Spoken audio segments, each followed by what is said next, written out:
देखो आता सबको सब कुछ है, बट इसमें एक स्किल तुम्हें डेवलप करनी है, वो है कि भागने की, छोड़ने की, क्वेश्चन पे ना अड़े नहीं रह जाना। ऐसा कंसेप्शन नहीं लेकर चलना यार, सभी के पास 3 घंटे 20 मिनट है, कितने स्मार्टली कितने स्किल तरीके से तुम उसका यूटिलाइजेशन करते हो, that is going to be your result. Paper जैसे ही हाथ में आएगा 5 मिनट में पता लगा लो क्या डिफिकल्ट है क्या ईजी है, और उस हिसाब से अपना सीक्वेंस अपने माइंड में सेट कर लो। जो ईजी है ना उसको पहले करना है, उसको स्पीडी तरीके से करना है। ये सब चीजें पहली बार में नहीं होंगी। लाइक अगर कोई आज मोटिवेट होकर टेस्ट देना स्टार्ट करता है, यूजुअली लाइक मी 3-4 महीने की मेरी भी प्रैक्टिस लगी है इसमें, इस चीज़ को डेवलप करने में। जो सबसे इम्पोर्टेंट वाला राउंड है वो है राउंड 3। राउंड 3 में आपको रिवाइज करना है पूरा पेपर, और रिवाइज करने के बाद जो नहीं आता है ना उस पर थोड़ा दिमाग लगाना है। गारंटी ले लो तुम्हारे 610 620 नीट में जरूर आ जाएंगे। Hello everyone, beauties are this side pursuing MBBS from Lady Hardinge Medical College, currently in the first year. 11th class में मैंने कहीं से कुछ भी नहीं पढ़ा था, ना ऑनलाइन ना ऑफलाइन, सिर्फ स्कूल से पढ़ा था, यूट्यूब से थोड़ा बहुत पढ़ा था, जिसके कारण मैं भी कहती हूँ यूजुअली बच्चों की तरह मेरी भी 11th वेस्टेड थी। कोई मॉक नहीं दिया था कहीं से, ना ऑनलाइन ऑफलाइन कोई टेस्ट सीरीज नहीं दिया था। 12th क्लास में मैंने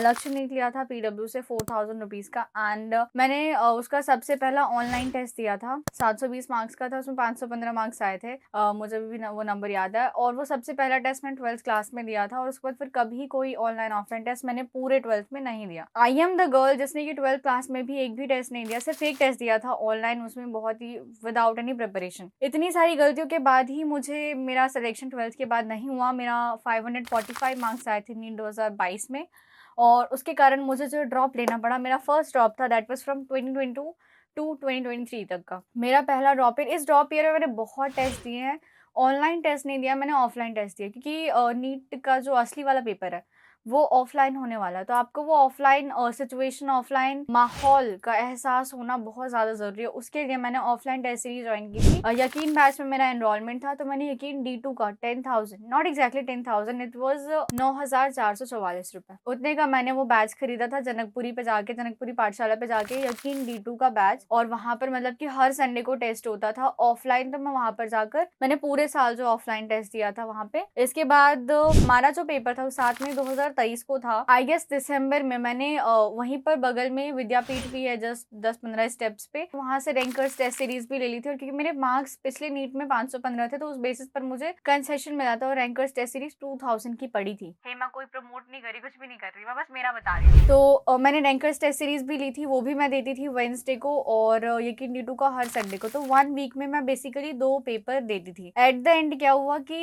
एक संडे को 2-2 टेस्ट देती थी, एक पाठशाला पे और एक विद्यापीठ पे AITS। मैंने अपने सारे मतलब कि टेस्ट दिखा दिए, टेस्ट पेपर्स कितने थे सारे मैंने वो खंगोले, सब पे डस्ट लग चुका था, और सारे टेस्ट पेपर्स मैंने दिखा दिए कि AITS का दिया है मैंने, रैंकर्स टेस्ट सीरीज दी है, यकीन D2 का दिया, सब कुछ PW का ही दिया है। आपको जो मतलब जिस इंस्टीट्यूट में जहाँ का टेस्ट सीरीज अच्छा लगता है वहां का दो। देखो टेस्ट सीरीज ना प्रैक्टिस के लिए होता है, डजंट मैटर किस इंस्टीट्यूट का है, कौन बना रहा है इसको, प्रैक्टिस करने के लिए है। जितना रिवाइज कर सको, जितना टेस्ट दे सको, उतना फायदा आप ही को करेगा। बाकी मेरे मार्क्स जिसके ऊपर बहुत ज्यादा कंसेप्शन। तो एक और चीज मैं बताती हूँ, मेरा वो जो दीवार है पर ना मेरा पूरा मार्क का चार्ट लगा हुआ है, जिसपे कि मैं पहले स्टार्टिंग में लिखती थी, बाद में मैंने छोड़ दिया था मार्क्स लेना, बट मैं स्टार्टिंग में लिखती थी कि मेरे मार्क्स कितने आ रहे हैं। तो मेरे 720 में से सबसे पहले 686 आए थे, उसके बाद बहुत फ्लक्चुएशन हुआ। जब सबसे पहला मैंने फुल सिलेबस का टेस्ट दिया था, मैंने शायद फरवरी में दिया होगा, मिड फरवरी में सबसे पहला मैंने फुल सिलेबस का टेस्ट दिया था, उसमें मेरे 455 के कुछ मार्क्स आए थे।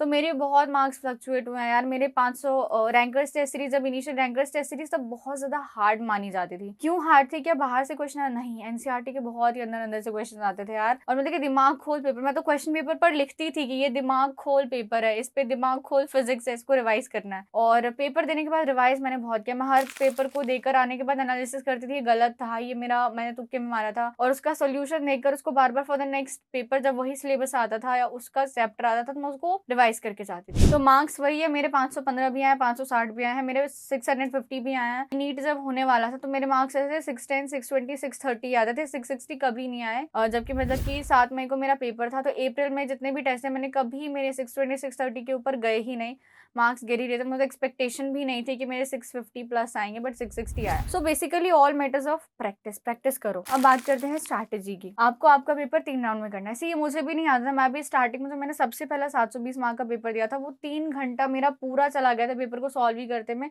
कुछ भी मतलब कि ऐसा था कि देखो आता सबको सब कुछ है, बट इसमें एक स्किल तुम्हें डेवलप करनी है, वो है कि भागने की, छोड़ने की। क्वेश्चन पे ना अड़े नहीं रह जाना। जैसे कोई क्वेश्चन पढ़ लिया मैंने, वो नहीं आ रहा है या आ रहा है या ज्यादा टाइम ले रहा है, ये पहली बार में आंसर नहीं आया, तो उस क्वेश्चन पर ना 5 मिनट 10 मिनट 15 मिनट खराब नहीं करने। मेरी सबसे गंदी आदत थी कि मुझे जब स्टार्टिंग में क्वेश्चन नहीं आता था ना, मैं उस पर लग कर बिल्कुल अड़ के बैठ जाती थी, ऐसे बैठ जाती थी जैसे कि एनटीए में जो टाइम है ना, मुझे 3 घंटे 20 मिनट नहीं, मतलब पूरा दिन देकर बैठे हुए हैं, क्योंकि एनटीए मेरे पापा जी सेट कर रहे हैं। ऐसा कंसेप्शन नहीं लेकर चलना है यार। सभी के पास 3 घंटे 20 मिनट है। कितने स्मार्टली, कितने स्किल तरीके से तुम उसका यूटिलाइजेशन करते हो, that is going to be your result. यार हर क्वेश्चन 4-4 मार्क का होता है। तुमने ये इस पर रुक गए ना, यहाँ पर रुक गए, ये तो तुम्हारा नहीं होगा, लेकिन उसके नीचे जो इतने छोटे छोटे इजी इजी क्वेश्चन है ना, वहां पर तुम टाइम नहीं दे पाओगे, तो यहाँ पर मार्क्स कटेंगे।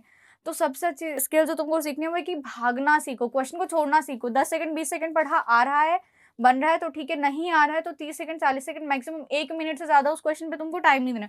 अगर तुम टाइम दे रहे हो, तुम्हारा सिलेक्शन खतरे में यार, तुम्हें आता हुआ क्वेश्चन पेपर छूट जाएगा तुम्हारा, क्योंकि तुम्हारे पास टाइम नहीं होगा। और जो असली टाइम में तुमको सारे आए हुए क्वेश्चन तुम कर सकते थे, वो तुमने नहीं आए हुए क्वेश्चन पे टाइम खपा के खराब कर दिया ना। तुम्हारा नहीं आया हुआ क्वेश्चन सॉल्व हुआ और आता हुआ क्वेश्चन तो छूट ही गया, just because of the lack of the time. So skill develop करनी है कि कैसे भागे क्वेश्चन को छोड़ के। तो देखो 3 राउंड में तुम अपना पेपर करना है, पहला राउंड, दूसरा राउंड, तीसरा राउंड। जो सबसे कन्वेंशनल सा ट्रेडिशनल सा तरीका है कि सबसे पहले बायो करते हैं, फिर केमिस्ट्री करते हैं, फिर फिजिक्स करते हैं।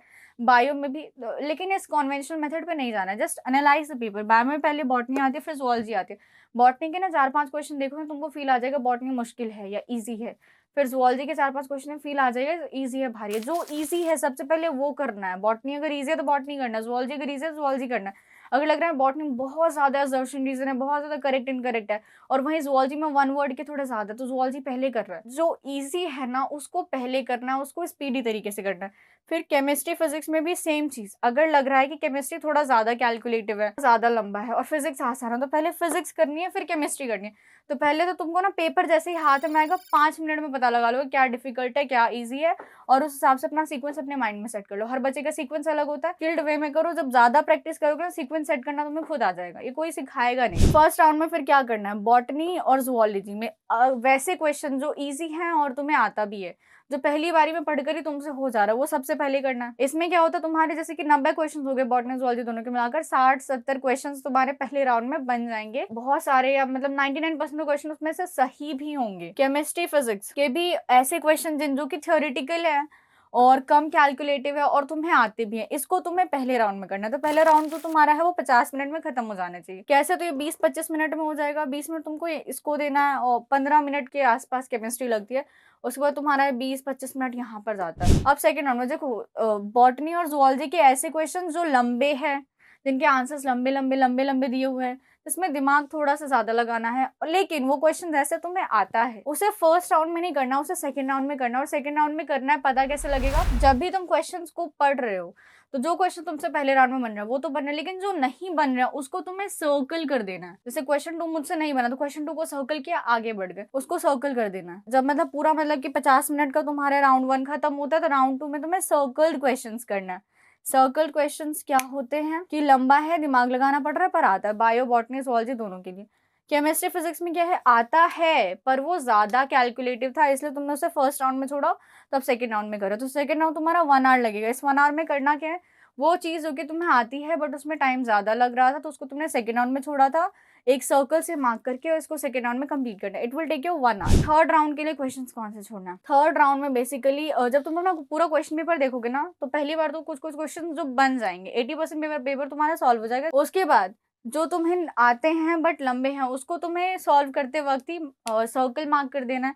और जो तुम्हें बिल्कुल नहीं आता है, तुम्हें बिल्कुल भी नहीं आता, जिसको ये बहुत ही हल्का सा आता है, उसको तुम्हें उस क्वेश्चन को स्टार मार्क कर देना। और उस स्टार मार्क क्वेश्चन को तुम्हें थर्ड राउंड में करना है। थर्ड राउंड में ना सिर्फ स्टार मार्क क्वेश्चन करना है, बल्कि थर्ड राउंड में तुम्हें रिवाइज भी करना है पूरा पेपर जो मतलब कि जितने इजी थे, जो तुमने पहले राउंड में कर लिया, जो तुमने दूसरे राउंड में कर लिया, उसको दोबारा से एक बार सॉल्व कर करके रीचेक करना है। ये सब चीजें पहली बार में नहीं होंगी। लाइक अगर कोई आज मोटिवेट होकर टेस्ट देना स्टार्ट करता है, यूजुअली लाइक मी, मुझे भी पहला पेपर जब मैंने दिया था तो मेरे वो 180 क्वेश्चन ही पूरे होने में मेरे को 3 घंटा लगा था, मुझे वो भी कमी पड़ रहा था। मतलब कि मैं 1 ही राउंड मेरा अच्छे से कंप्लीट नहीं कर पाई थी। तो फिर मेरे में कैसे आया, तो ये 3-4 महीने की मेरी भी प्रैक्टिस लगी है इसमें, इस चीज़ को डेवलप करने में, कि मैंने भी टाइम को इस तरीके से बाँटा है कि मैं 3 राउंड एटलीस्ट दे सकूँ। और जो सबसे इम्पोर्टेंट वाला राउंड है वो है राउंड 3। राउंड 3 में आपको रिवाइज़ करना है पूरा पेपर, और रिवाइज़ करने के बाद जो नहीं आता है ना, उस पर थोड़ा-थोड़ा दिमाग लगाना है। पेपर में कई बार ऐसा करिश्मा होता है कि आपने जितने क्वेश्चन सॉल्व कर लिया ना, उसके बाद ना सॉल्विंग क्वेश्चन से ना कुछ ऐसे-ऐसे तार, ऐसे-ऐसे कनेक्शन बैठने लगते हैं, जिसका लिंक ना इस नहीं आता है वाले क्वेश्चन से होता है, और आप इसको भी लिंक करके सॉल्व कर जाते हो in the very third round. तो इस तरीके से आपको कुछ करना है। मैं लास्ट में ही भरती थी ओएमआर, 25 से 30 मिनट ओएमआर का। मेरा मतलब कि ये था कि मैं जैसे ही 20 मिनट लास्ट के बचेंगे तब मैं ओएमआर भरूँगी, और लास्ट में ऐसा हो गया था कि मैं बहुत जल्दी 5 मिनट में botany, 5 minute zoology, 5 minute physics, 5 minute chemistry OMR को देती थी, और मैं 17-18 मिनट में ओएमआर भर लेती थी। बट ये सब चीज़ मेरा मूक में हुआ था। नीट में तो मैंने भी पहले ही बता दिया यार, इतनी ज़्यादा नर्वसनेस थी कि 25 मिनट मेरे पास बचे थे, बट स्टिल मेरा हाथ पेन जो है वो हिल रहा था, और सर्कल जो ओएमआर से कुछ-कुछ बाहर जा रहे थे, और कुछ-कुछ मतलब सर्कल पूरा फिल हो ही नहीं पा रहा था। तो बेसिकली नर्वस नहीं होना है, पहले से प्रिपेयर रहो, टेस्ट देना शुरू करो। जो सबसे चीज़ मोस्ट इम्पॉर्टेंट थिंग है कि टेस्ट देना शुरू करो यार, कोई फ़र्क नहीं पड़ता कितने मार्क्स आ रहे हैं। अगर तुम्हारे ना 10 टेस्ट में भी 400 साढ़े 400 के ऊपर आ जाते हो, उसके बाद भी तुम टेस्ट देना नहीं छोड़ते हो, तो गारंटी ले लो तुम्हारे 610 620 नीट में ज़रूर आ जाएँगे।